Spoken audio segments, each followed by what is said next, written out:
الحمد لله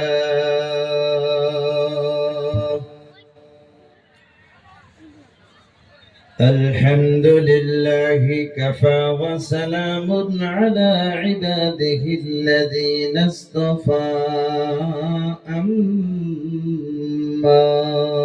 بعد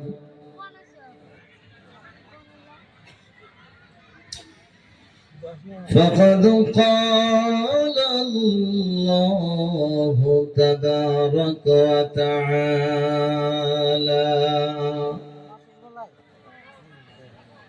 في كلام المجيد وفي فرقان الحميد أعوذ بالله من الشيطان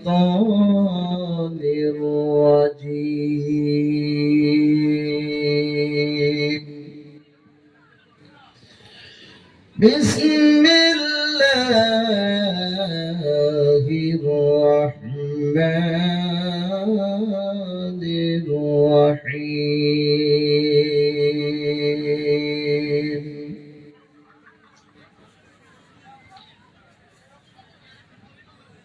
يا معشر الجن والإنس إن استطعتم أن تنفذوا من أقطار السماوات والأرض فانفذوا لا تنفذون إلا بسلطان وقال النبي صلى الله تعالى عليه وسلم قال رسول الله صلى الله عليه وسلم فإن خير الحديث كتاب الله وخير الهدي هدي محمد صلى الله عليه وسلم وشر الأمور محدثاتها وكل بدعة ضلالة وكل ضلالة في النار أو كما قال عليه الصلاة والسلام إن الله وملائكته يصلون على النبي يا أيها الذين آمنوا صلوا عليه وسلموا تسليما اللهم صل على سيدنا مولانا একটু জোরে জোরে বলেন اللهم صل على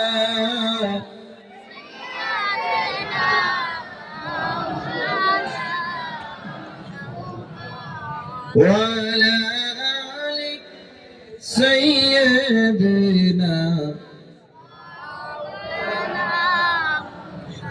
أبو جهل كفر هويا দেখলেন মদের নবীকে অমত হইয়া দেখলাম না রে দুঃখ রইল মনতে আল্লাহুম্মা সাল্লি আলা سيدنا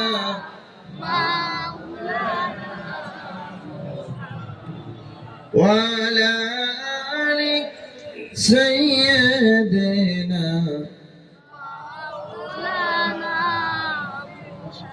একটু জিকির করি লা ইলাহা ইল্লাল্লাহ লা ইলাহা ইল্লাল্লাহ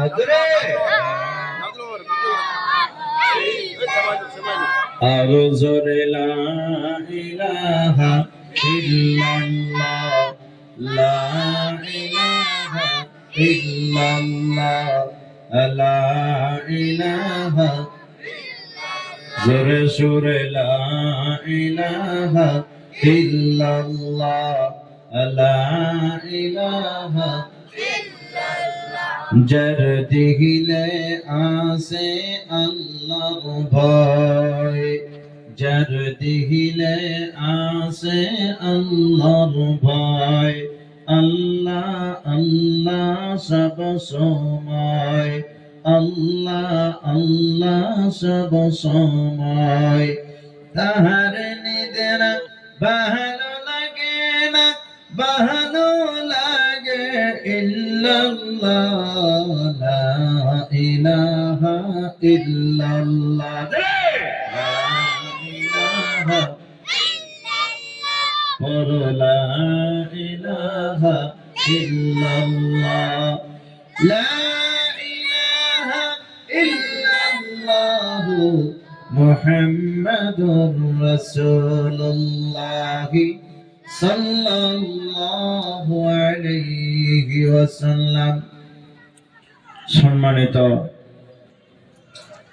আজকের এই বিশেষ আয়োজিত মাহফিলের সম্মানিত সভাপতি সাহেব, মঞ্চে উপবিষ্ট আকাশের তারকার সমতুল্য হযরত উলামায়ে কিরাম, হুফাজে কিরাম, মুফতিয়ানে কিরাম, মুবাল্লিগিনে কিরাম, মুফাসসিরিনে কিরাম, আজকের এই আয়োজিত মাহফিলের মুখ্য অতিথি, সুদূর কলকাতা থেকে আসা মিষ্টি ভাষী সুরের সম্রাট হযরত মাওলানা মুফতি আনোয়ার হোসেন সাহেব, এবং কি আজকের এই মাহফিলে আমার সম্মুখে বসা এই অঞ্চল থেকে দূর দূরান্ত থেকে আসা মুরব্বিয়ানে সমাজ, যুবক ভাইয়েরা, পর্দার আড়ালে বসে থাকা পর্দার সীমা ও ভগ্নিগণ, আল্লাহ পাকের ইচ্ছা যে আমাদেরকে আজকে এখানে বসতে দিয়েছেন। যারা বাজারে আছে এরা তো মনে হয় বহুত বড় একটা বাটপার। আল্লাহ রাসূল বলছেন আহাব্বুল বিলাদি ইলাল্লাহি মাসাজিদুহা ওয়া আবগাদুল বিলাদি ইলাল্লাহি আসওয়াকুহা। সবথেকে পছন্দনীয় জায়গা হলো আল্লাহর কাছে মসজিদ ঘর, দ্বীনি মাহফিল, মাদ্রাসা ঘর। সব থেকে খারাপ জায়গা হয়েছে বাজার। বাজারের থেকে খারাপ কোনো জায়গা নাই। এই যে দেখেন ক্যাশ কেজি ঘ্যাস কেজি, কেউ জর্মের বড়া খাইতেছে, কেউ জিলাপি খাইতেছে, কেউ পান খাইতেছে। আরে ভাই, আমরা জীবনে বাজারে শোভা দেখছি না নাই?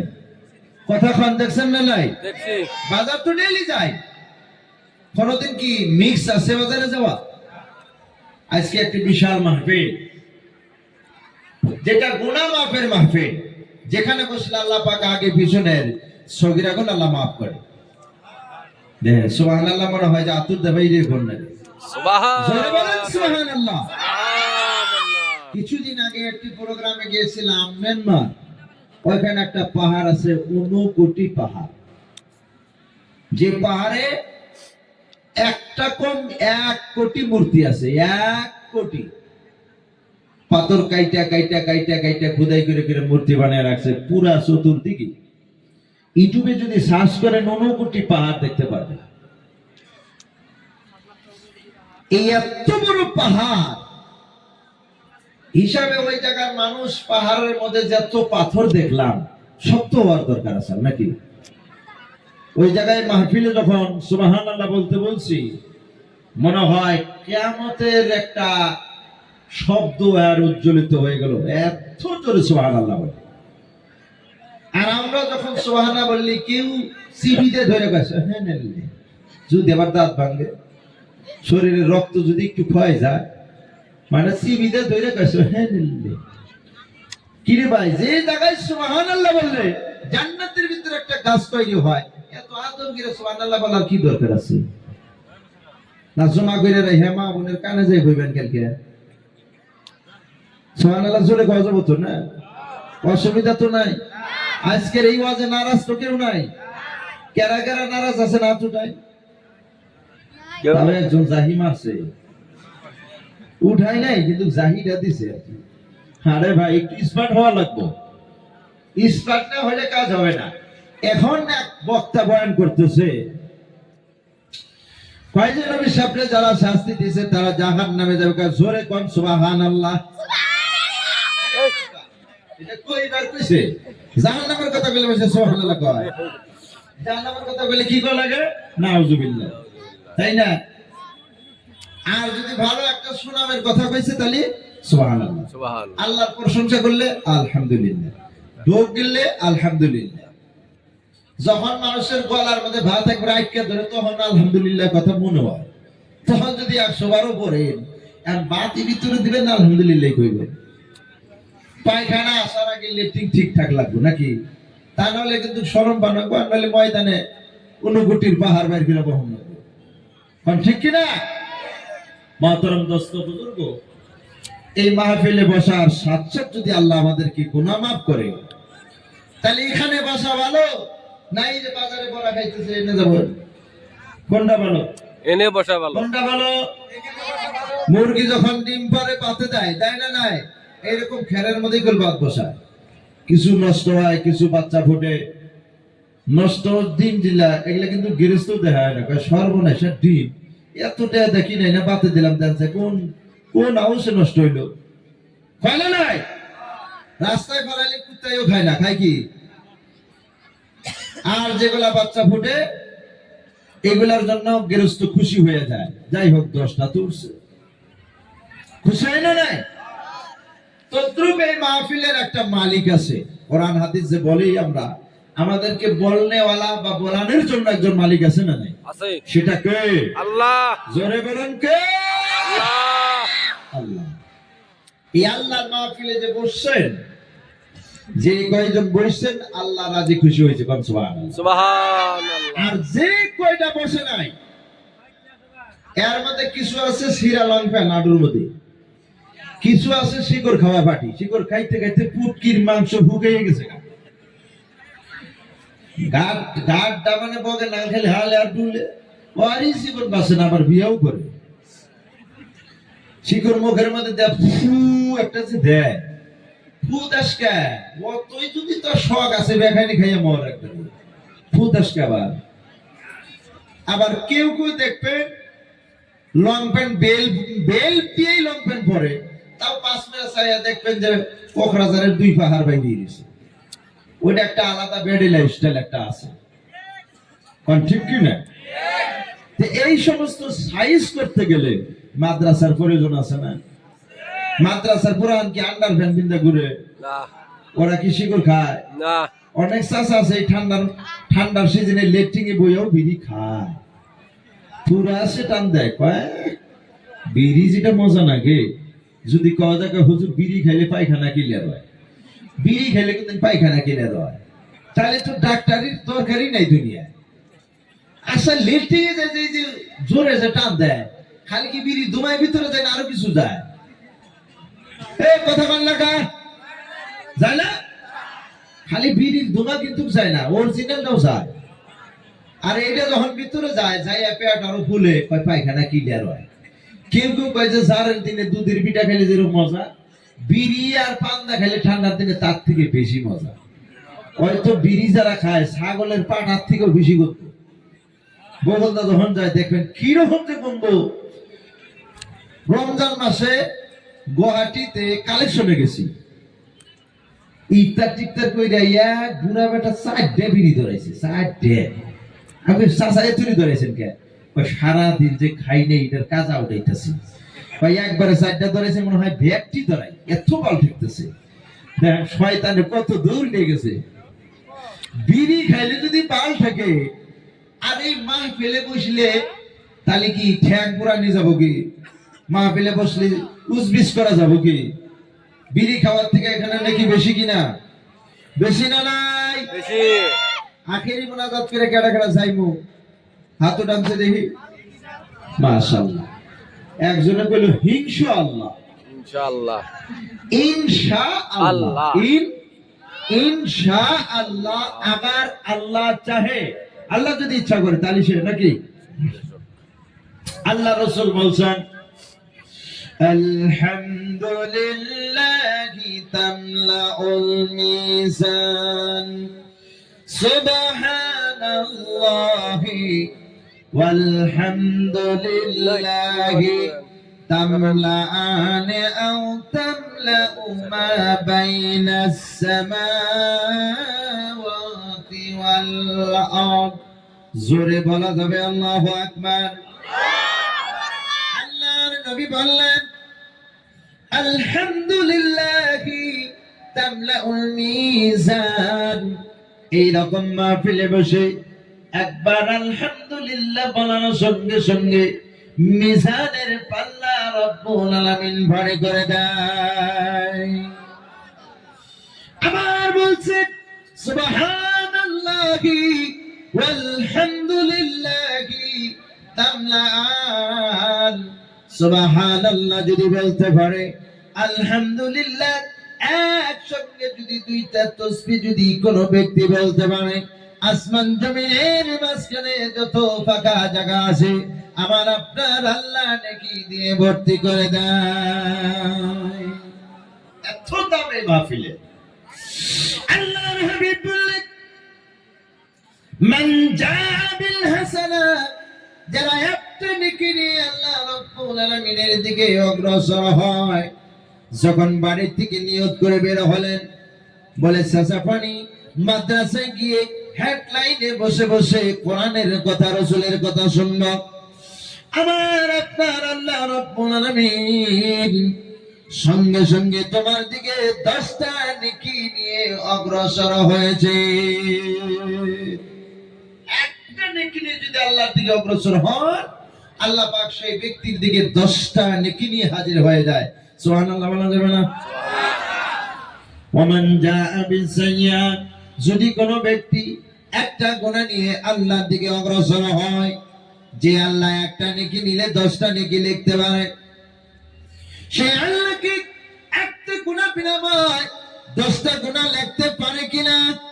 হে বাবা, পারে না? নাই পারে।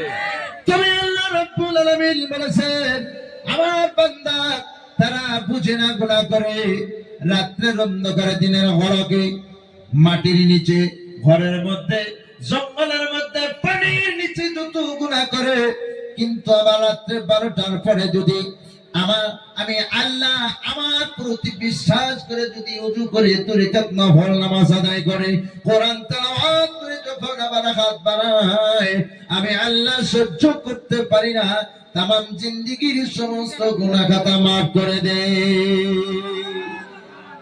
আল্লাহ রাব্বুল আলামিন বললেন এই বিশ্বের মুসলমানেরা, আমি একটা গুনার বিনিময়ে 10টা গুনাহ লিখতে পারি কিন্তু লেখি না। আল্লাহ বললেন আমার বান্দা গুনাহ করতে ভালো পায়, আবার আমি আল্লাহ মাফ করতে ভালো পাই। সেই জন্য আল্লাহ রাব্বুল আলামিন একটা গুনার বিনিময়ে একটা গুনাহই আল্লাহ লেখে। একটা গুনার বিনিময়ে একটা গুনাহই লেখে, 2টা লেখে না। ও গফির, ইচ্ছা করলে মাফ করতে পারে। বলুন সুবহানাল্লাহ। বলেন তো দেখি বান্দারে, এরে বিশ্বের মুসলমান, পৃথিবীর ভিতরে মানুষ যদি ভুল করে, মানুষ যদি মার্ডার করে, মানুষকে জেলখানায় পুলিশে ধরে নিয়ে যায় না নাই? সেখানে 3 দিন পরে চালান দেওয়া হয়। কোর্টের মধ্যে যখন হাজিরা হয়ে যায়, কোর্টে থেকে আইল পাস করে দেয় 10 লক্ষ টাকা দিলে 3 জনের ভিতরে ছেড়ে দিব, তা না হলে 20 বছরের জেল হয়। এরকম আইন আছে না নাই? আমার মুসলমান বাবাজি, আল্লাহ রাব্বুল আলামিন বলেছেন, আরে বিশ্বের মুসলমান, তোমাদের কি বিবেক বিবেচনার জন্য আমি আল্লাহ কোরআনটাকে পৃথিবীর ভিতরে মুসলমানের জন্য দিয়ে দিলাম। আরে বিশ্বের মুসলমান, বিবেক বিবেচনার জন্য নামাজ দিয়েছি, রোজা দিয়েছি, হজ দিয়েছি, যাকাত দিয়েছি। আল্লাহ বললেন, পৃথিবীর ভিতরে যদি কোনো ব্যক্তি যদি গুনাহ করে, আমি আল্লাহ রাব্বুল আলামিন গুনাহ করে যখন মার্ডার করে যখন কবরে যাবেন, পৃথিবীর ভিতরে হাকিম আছে, টাকা দিয়ে ছেড়ে দেয়, কিন্তু আমি আল্লাহ ছেড়ে দেই না। যখন আমার কাছে চলে আসবে, আমি হাকিম হয়ে বসে যাব। সারা পৃথিবী বিক্রি করে যদি আমি আল্লাহ আমার জন্যকে হাজির করে দাও, আমি আল্লাহ সেই দিন মাফ করবে না। আল্লাহ যদি নিজে হাকিম হয়ে বসবে, সেই দিন এই পৃথিবীর হাকিম আর আল্লাহ যে হাকিম কোনোদিনও বলবে না, বলবে। আল্লাহর হাবিব বলেন, এই বিশ্বের মুসলমান, পৃথিবীর ভিতরে গুনাহ মাফের জন্য আল্লাহ মাদ্রাসা তৈরি করলেন, মসজিদ ঘরকে তৈরি করলেন। এই মসজিদ ঘরে গিয়ে যখন 12টার পরে যখন তাহাজ্জুদ শুরু করে দেয় বান্দা, আল্লাহ রাব্বুল আলামিন 12টার পরে সারা পৃথিবীর ভিতরে আল্লাহ রহমত নিয়ে বর্ণন করে, বলুন সুবহানাল্লাহ। কোন জায়গায় মানুষ পায় না, কোন জায়গায় বান্দা পায় না, আল্লাহর কোন খাস বান্দা যেখানে পাওয়া যায় না, আল্লাহ রহমত গুলো নিয়ে আফসোস করে করে যায়। যখন করে যাইতে যাইতে কোন জায়গায় কিছুই পাওয়া যায় না, আল্লাহ রাব্বুল আলামিন সেই রহমত গুলো বিশাল একটি পাহাড়ের মধ্যে ঢেলে দেয়। যতই যতই চৈত মাস কাতি মাস আসুক না কেন, সারা পৃথিবীর গাছ বৃক্ষ তরুলতা যদি মরে চাপা হয়ে যায়, পাহাড়ের গাছ বৃক্ষ তরুলতা গুলো তরু তাজা থাকে না নাই। আমার বন্ধুরা, আমার বাবাজিরা, সেই রহমতের ভান্ডারির বাগী হলাম আমরা, নবীর উম্মত, বলেন ঠিক কিনা? আল্লাহ বললেন, হে বিশ্বের মুসলমান, আমি আল্লাহ পৃথিবীর ভিতরে এমন একটি কিতাব আমি নাজিল করে দিলাম, যে কিতাবটা বিশ্বের ভিতরে সর্বশ্রেষ্ঠ কিতাব। আল্লাহর নবী হাদিসের মধ্যে বললেন, ফাইন্না খায়রাল হাদিসি কিতাবুল্লাহ ওয়া খায়রাল হাদি হাদি মুহাম্মাদিন সাল্লাল্লাহু আলাইহি ওয়াসাল্লাম। আল্লাহর হাবিব বললেন, নিশ্চয় পৃথিবীর ভিতরে সবথেকে সর্বশ্রেষ্ঠ কিতাব হলো আল্লাহর কোরআন। জোরে বলেন কি? একটু জোরে বলেন, সর্বশ্রেষ্ঠ কিতাবটার নাম কি? আর জোরে বলেন কি? আমার মুসলমান বাবাজি, আল্লাহ বললেন সর্বশ্রেষ্ঠ কিতাব হলো কোরআন। আর এই কোরআনটা সর্বশ্রেষ্ঠ একজন মানুষের প্রতি নাজিল করেছে, সেটা হয়েছে আমাদের নবী, আখেরের নবী, বিশ্বের নবী, গাছের নবী, মাছের নবী, সারা বিশ্বের নবী হযরত মুহাম্মদ মুস্তাফা সাল্লাল্লাহু আলাইহি ওয়াসাল্লাম। জোরে বলেন আল্লাহু আকবার। এই বিশ্বের জমিনের ভিতরে সবথেকে শ্রেষ্ঠ কিতাব, বিশ্বের জমিনের ভিতরে সবথেকে শ্রেষ্ঠ নবীর প্রতি নাজিল করলেন। মক্কার জমিনের ভিতরে সমস্ত কাফেরেরা আল্লাহ নবীকে বলেছিলেন, হে নবী, মক্কা মদিনার ভিতরে সবথেকে সুন্দর নারীটা তোমার সাথে বিবাহ দেওয়া হবে, মক্কা মদিনার মালিক বানিয়ে দেওয়া হবে। এ রাসূল, তুমি কোরআনের কথা ছেড়ে দাও, কলেমার দাওয়াত ছেড়ে দাও। আল্লাহ নবী বলেছেন, না না না না, সারা বিশ্বের সব কিছুর মালিক যদি আমি নবী, আমাকে বানিয়ে দেওয়া হয়, সারা বিশ্বের সব থেকে সুন্দর নারীকে যদি আমার সাথে বিবাহ দেওয়া হয়, তবু আমি নবী কলেমার দাওয়াত ছেড়ে দিতে পারবো না, আল্লাহর কালামটাও আমি ছেড়ে দিতে পারবো না। বলুন সুবহানাল্লাহ। আমার মুসলমান বাবাজি, গোসাইগাঁও সাপকাটা একটি জায়গার নাম আছে, আপনারা শুনছেন না নাই? হে বাবা, শুনছেন নি? হ্যাঁ, শুনছি। ওখানে একটা পর্বসার আছে। 7 থেকে 8 বছর আগে আমি একটি প্রোগ্রামে গিয়েছিলাম। আমার মুসলমান বাবাজি, এই পর্বসারের বাড়িতে যখন জলসায় গেলাম, অনেক দূরে থেকে একটি পীর সাহেব আসছিলেন। ওই জায়গায় জলসা যখন গেলাম, জলসা করে রাত্রিবেলা একটা প্রমোশনের বাড়িতে আমাকে জায়গা করে দিল। বন্ধুরা আমার, জায়গা করে দেওয়ার পর সরকারি কম্বল বলে যখন আমাকে দেওয়া, মানে আমাকে শরীরের উপর দিয়ে দেওয়ার জন্য সরকারি কম্বল বের করে দিয়েছে। আমি বললাম, প্রভেসর সাহেব, সমস্ত তো সরকারি কম্বল দেখি। প্রভেসর সাহেব চোখ দিয়ে জোর জোর করে পানি ছেড়ে দেয় আর বলে, হুজুর এত সুন্দর দামি খাট ছিল, এত সুন্দর দামি দামি কম্বল ছিল, সমস্ত কম্বল খাটগুলো পুরে জ্বালিয়ে দেওয়া হয়েছে। কিন্তু হুজুর, আমি জীবনে কোরআনকে একবারে ভিতরে বিশ্বাস করেছিলাম, কিন্তু অন্তরের ভিতরে একবারে ঢুকেছিল না। আমার ঘরে যখন আগুন লাগাইয়া দেয়, ঘরের সমস্ত বস্তু বাহিনী পুরে কারকারা হয়ে যায়, কিন্তু আল্লাহর দুটা কোরআন ছিল, একটা সাফাও পড়া যায় না। জোরে বলুন সুবহানাল্লাহ। এইটা হলো আল্লাহর কালাম, কিতাব। পৃথিবীর ভিতরে কোটি কোটি কিতাব আছে, সমস্ত কিতাবের লাস্টে লেখা আছে, যদি কোনো ভুল হয় এই নম্বরে কন্টাক্ট করে শুদ্ধ করে নিও। কিন্তু আল্লাহ কোরআনটাকে যে নাজিল করেছে, এত বছর ধরে কোরআনটা পৃথিবীর ভিতরে চলে আসছে, আজ পর্যন্ত কোনো ব্যারেন্টিয়াল, কোনো ডাইরেক্টর, কোনো বৈজ্ঞানিক, কোন আইপিএস অফিসার, কোন ইঞ্জিনিয়ার এই কোরআনের একটা তারা ভুল বের করে দিতে পারে? জোরে বলেন, পারে? আর জীবনে পারবে না।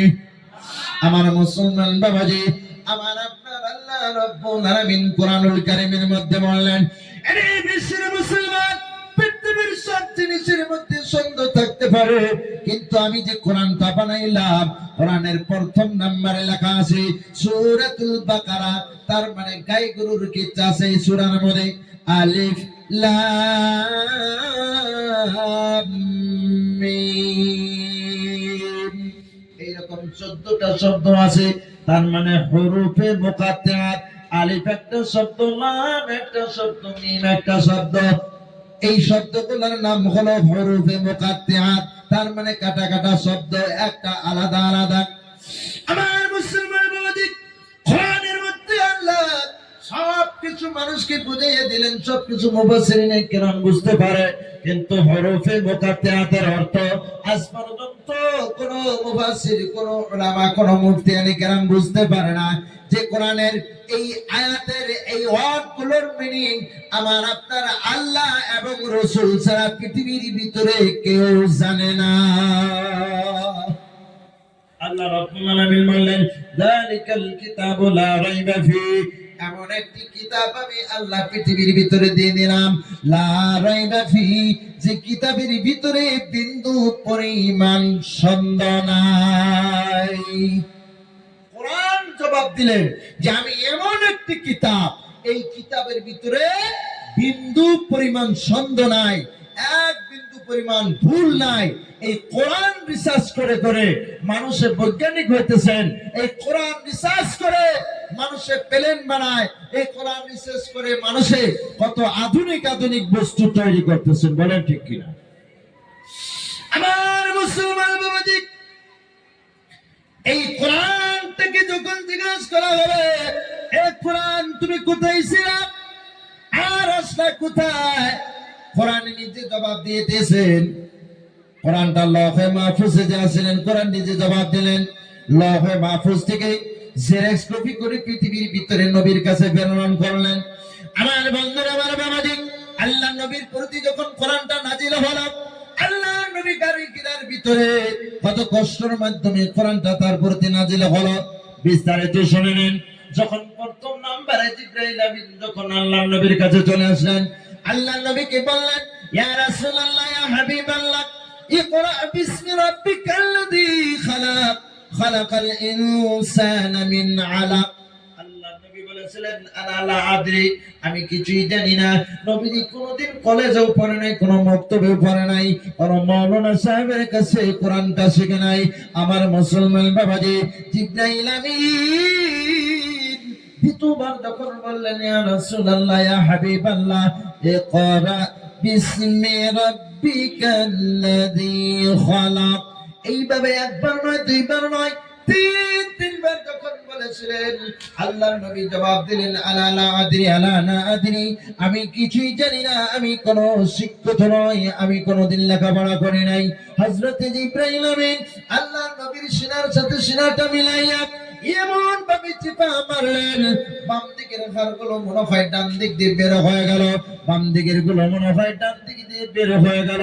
আল্লাহর নবী এক বাক্যে তখন বললেন, ইকরা বিসমি রাব্বিকাল্লাযী খালাক, খালাকাল ইনসানা মিন আলাক, ইকরা ربك الأكرم الذي علم بالقلم। জোরে জোরে বলুন আল্লাহু আকবার। এই কোরআন নাযিল হতে আল্লাহর নবীর কত কষ্ট হলো, আল্লাহর নবী কত কষ্টের মাধ্যমে তিনটি চারটি আয়াত তিনার প্রতি নাযিল হয়ে গেল। আমার মুসলমান বাবাজি, আল্লাহ রাব্বুল আলামিন বললেন, বিশ্বের মুসলমান, কোরআনটাকে আমি আল্লাহ আরবি ভাষায় বানিয়ে দিলাম। হিন্দিতে বানাতে পারতাম, বাংলাতে গঠন করতে পারতাম, ইংলিশে তো বানাতে পারতাম। যদি বাংলা, হিন্দি, ইংলিশে যদি কোরআন উচ্চারণ করেন, 10টা শব্দ উচ্চারণ করলে তার ভিতরে 9.5টাই ভুল হয়ে যাবে, বলেন ঠিক কিনা? আল্লাহ রাব্বুল আলামিন বললেন, ইন্না আনজালনাহু কুরআনান, আমি রব্বুল আলামিন কোরআনকে নাযিল করলাম, কোরআনকে অবতীর্ণ করলাম আরবিয়ান, আরবি ভাষায়, লাআল্লাকুম তাকিলুন, যাতে করে সারা বিশ্বের মানুষের বোঝার জন্য সহজ হয়। আমার মুসলমান বাবাজি, এই কোরআন আজকে সাসাপানি মাদ্রাসা থেকে কোরআনের প্রোডাকশন তৈরি করা হয়, কোরআনের হাফিজ এখান থেকে বের হয়ে যায়, কোরআনের মানে মুফাসসির এই মাদ্রাসা থেকে তৈরি হয়ে যায়। আল্লাহর নবী বলেছেন, পুরো বিশ্বের মুসলমান, পৃথিবীর ভিতরে যত বড়ই অফিসার হোক না কেন, যত বড়ই প্রফেসর হোক না কেন, যত বড়ই ব্যারিস্টার হোক না কেন, সারা বিশ্বের মানুষ যদি আল্লাহর কাছে কিয়ামতের ময়দানে যদি সুপারিশ করে, আমার আপনার আল্লাহ রাব্বুল আলামিন বলেছেন, পৃথিবীর কোন মানুষের সুপারিশ সেই দিন নেওয়া হবে না। কিন্তু আল্লাহর নবী বলেছেন, এমন একটা জাত পৃথিবীর ভিতরে আল্লাহ বানাইয়া দিলেন, সেটা হলো কোরআনের হাফিজ। এই কোরআনের হাফিজ যদি সুপারিশ করে, 10 জন জাহান্নামী ব্যক্তিকে জান্নাতে দিতে পারে, বলেন সুবহানাল্লাহ। আল্লাহর নবী বললেন, মান কারাআল কুরআনা, যারা কোরআন শরীফ পড়ে, ওয়া মান কুরআল কুরআনা, যারা কোরআন শরীফ তেলাওয়াত করে, ওয়া হাফিজাহু, এবং কোরআনকে মুখস্থ করে, আদখালাহুল্লাহুল জান্নাহ, ওয়া আল্লাহ রাব্বুল আলামিনের জান্নাতে প্রবেশ করবে। সুবহানাল্লাহ, জোরে জোরে বলুন সুবহানাল্লাহ। আমার মুসলমান বাবাজি, এই জায়গায় কি বলা হয়েছে? মান কারাআল কুরআনা ওয়া হাফিজাহু। এর বিশ্বের মুসলমান, এরে আমার বন্ধু, আমার মা জানেরা, কান খুলে শুনে রাখুন, জেনে রাখুন, একটা কোরআনের হাফিজ নিজে জান্নাতে যাবে, নিজে জান্নাতে যাবে। ওয়াসাফাহু, ওই কোরআনের হাফিজের সুপারিশে 10 জন এরকম মানুষ জান্নাতে যাবে। ওয়াসাফাহু মিন আশারাতি মিন আহলি বাইতিহি কুল্লুহুম কাদ উস্তুজিবান নার। এই কোরআনের হাফিজের সুপারিশে 10 জন এরকম মানুষ আল্লাহ জান্নাতে দিবেন, যাদের জাহান্নামের হুকুম হয়েছে, যাদের অলরেডি জাহান্নামের গেটে যায় যারা দাঁড়িয়ে গেছেন, এই কোরআনের হাফিজের সুপারিশে আমার আপনার আল্লাহ রাব্বুল আলামিন তাদেরকে জান্নাতের ভিতরে প্রবেশ করে দিবেন, বলেন সুবহানাল্লাহ। শুধু তাই নয়, এই কোরআনের বাবা, কোরআনের মা যারা হতে পারছেন, কিয়ামতের ময়দানে যখন গজব আযাব শুরু হয়ে যাবে, মানুষ যখন ভয় হতাশ হয়ে যাবে, আল্লাহ রাব্বুল আলামিন বলেছেন, এই কোরআনের হাফিজের মা বাবা নূরের তাজ পরাইয়া দিয়া কোটি কোটি মানুষের উপর দিয়ে তাদের মাথাটা দেখা যাবে। জোরে কন্যা সুবহানাল্লাহ। আমার মুসলমান বাবাজি, এই কোরআনটা দেখেন নবী সাহেবের প্রতি কত কত কষ্ট করে নবীর প্রতি 3টা আয়াত নাযিল হয়ে গেল। আমার মুসলমান বাবাজি, আজকে এই কুকরাজের সাসাপানি এই মাদ্রাসায় যদি আমার একটা সন্তান যদি দেই রে বন্ধু, আমার একটা সন্তান যদি দেই গো মা জানেরা, এই সন্তানটা নুরানি কায়দার থেকে তিল তিল তিল তিল তিল তিল করে পড়ে পড়ে 1 থেকে 2 বছর, কেউ কেউ 3 বছরে গোটা কোরআন শরীফের হাফেজ হয়ে যায়, যায় না নাই? আরে বিশ্বের মুসলমান, বাসকান্দির হুজুর 30 দিনে 30 পারা কোরআনের হাফেজ হয়েছিলেন। জোরে কান সুবহানাল্লাহ। আমার মুসলমান বাবাজি, গুয়াহাটি হিন্দুবাড়ি মসজিদে যখন তিনি তারাবি শোনাইতেন, ওখানে খানকায় বসতেন, গুয়াহাটির লোকেরা বলল, হুজুর আমাকে কোরআন দি এমন খতম তারাবি শুনাই দিও। হুজুর বললেন, আমি তো কোরআন শরীফের হাফিজ নয়, আমি তো কোরআন শরীফের হাফিজ নয়। কেউ কেউ বলল, হুজুর আপনি ইচ্ছা করলে ইনশাআল্লাহ আল্লাহ আপনাকে চেষ্টা করলে পাওয়াই দিবে। আমার মুসলমান বাবাজি, একটা করে কোরআন একটা করে পড়া তিনি রিসার্চ করেছেন, তেলাওয়াত করেছেন, নাজারা পড়েছেন, বলে রাতের বেলায় তারা শোনাচ্ছেন। এইভাবে 30 দিনে 30 পারা নাজারা তেলাওয়াত করে মুখস্থ করে মানুষকে তারাবি শোনাইয়া দিলেন। জোরে বলুন সুবহানাল্লাহ। তার কারণটা হলো তাদের ব্রেন এত স্পিড কেন হয়েছিল? আজকে এই মাহফিলে মা বোন আছে, বাজানেরাও বসেন, বলেন ঠিক কিনা? এই বাবা বলেন ঠিক কিনা? আমার মুসলমান বাবাজি, আজকে মা জানারা যদি ইচ্ছে করে এই গর্ভের থেকে এমন একটি সন্তান জন্ম দিতে পারে, যে সন্তান 6 মাসে কোরআনের হাফিজ হতে পারবে, 5 মাসে কোরআনের হাফিজ হতে পারবে, 40 দিনে কোরআনের হাফিজ হতে পারবে, তার একটা ফর্মুলা আছে। ফর্মুলাটা হলো, আজকে যদি মা জানে না সন্তানদেরকে গর্ভের অবস্থায় নিয়ে বেপরদায় ঘুরে পান খায়া মানুষের সাথে বেপরদায় যদি কথা বলতেছে, বলে কোরআন পড়া বাদ দিয়ে রাত্রে বেলা মোবাইলের মধ্যে বাদাইমা দেখতেছে, বলেন ঠিক কিনা? এই বাবা বলেন ঠিক কিনা? আমার মুসলমান বাবাজি, বন্ধুরা আমার, আমার মা জানেন, আপনারা যদি সন্তান হোক মেয়ে হোক, ওদের কি করবে অবস্থায় নিয়ে যদি কোরআন তেলাওয়াত যদি আপনারা কোরআন যদি তেলাওয়াত করেন, তাহাজ্জুদের নামাজ যদি পড়তে পারেন, এই গর্ভধারিণী মা যদি পর্দাশীল যদি হতে পারে, গর্ভের থেকে যখন পবিত্র হয়ে যায়, বিনা অজুহাতে বিনা কারণে অজু ছাড়া যাতে 1 ফোঁটা দুগ্ধ যাতে সন্তানের মুখে পান না করায়, এইভাবে এই নিয়মে যদি কোনো মা সন্তান গর্ভধারিণী মা এইভাবে যদি কোনো সন্তানকে যদি মানুষ করতে পারে, মাইকের মধ্যে বলে গেলাম, ওই কোরআন ওই ছেলেটার ব্রেনের মধ্যে কোন ধরনের স্পট পড়তে পারে না, শুধু আল্লাহর খাস রহমত তার ব্রেনের মধ্যে নাযিল হয়ে যাবে। বলেন সুবহানাল্লাহ। ভাই সুবহানাল্লাহ বললেন না? এই ভাই জোরে বলুন সুবহানাল্লাহ। খারাপ লাগতেছে নি কারো? কারো অসুবিধা হয়েছে নি রে বাবা? না। আমার বন্ধু, আমার বাবাজি, দারুল উলুম দেওবন্দের মধ্যে আনোয়ার শেখ কাশ্মীর রহমাতুল্লাহি আলাইহি, উনি আর এত বেরেন ছিলেন, এত বেরেন, উনি যদি একটা হাদিস যদি একবার যদি শুনতেন বা একবার যদি পড়তেন, 1 দিন নয় 2 দিন নয় 40 বছর পর্যন্ত মনে রাখতে পারতেন। এই ক্যাপাসিটিটা আল্লাহ তার ব্রেনের মধ্যে দিয়ে দিলেন।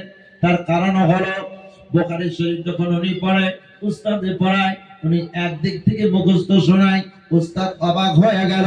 উস্তাদ বলল, বাবা আনোয়ার, তোমার এত ব্রেন কোথা থেকে আসলো? আমার মুসলমান বাবাজি, বন্ধুরা বাপ, এইবার আনোয়ার শাহ কাশ্মীরি রহমাতুল্লাহি আলাইহি দৌড়ে বাড়িতে চলে গেলেন। যাওয়ার পরে বলতেছে, মা গো, মা মা মা, বলে বাবা কি হয়েছে? বলে, মা গো, আমার এত ব্রেন কোথা থেকে হলো? একটা কথা যদি একবার শুনি, একটা হাদিস যদি একবার তেলাওয়াত করি, 1 দিন নয় 2 দিন নয় 40 বছর পর্যন্ত ব্রেনের মধ্যে ফিলিং থাকে। সুবহানাল্লাহ বলেন। তখন তার মা বলল, বাবারে, এটার কারণ হলো, তুমি যদি গর্ভধারিণী যখন হয়েছিল, আমি একটা দিন তাহাজ্জুদের নামাজ মিক্স করি নাই, কোরআন তেলাওয়াত মিক্স করি নাই। আবার যখন তুমি ভূমিষ্ঠ হয়েছো, বিনা কারণে একটা সময়ের জন্য তোমার মুখের মধ্যে যে আমি দুগ্ধ পান করে আছি, বিনা অজুতে কোন সময় এক ফোঁটা দুগ্ধ তোমার মুখের মধ্যে আমি দেই না।